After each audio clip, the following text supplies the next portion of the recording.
just give a brief commentary on the war of Christ against Satan in your life. Great question. I remember I was walking with the Lord for about 2 weeks. I was studying to be an architect. I was working in an engineering firm, and I was behind my drafting table, and I was extremely oppressed.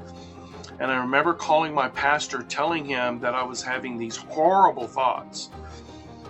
And he said, meet me for lunch. And during that time, we discussed spiritual warfare. Now, he didn't make it real dramatic, and he didn't even use the word demon.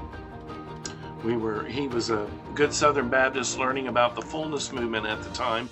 In the late 70s and early 80s, it was called the fullness movement in the Baptist church, where a lot of people were learning about spiritual warfare and worship, just worshiping the Lord extravagantly.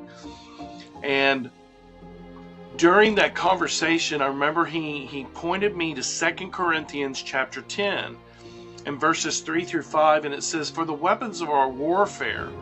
And he says, Stephen, that sounds like we're in a war. I'm like, yeah, the weapons of our warfare. So we need weapons, and we're in a war. And it says, the weapons of our warfare are not carnal. They're not through the strength of flesh, but they're mighty through God to the pulling down of strongholds.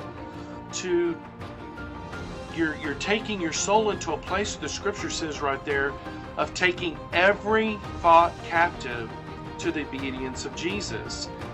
And I remember the pastor saying, if that weren't possible, it wouldn't be in the Bible. And you've got to take every thought captive, and don't let the enemy beat you up with shame and condemnation.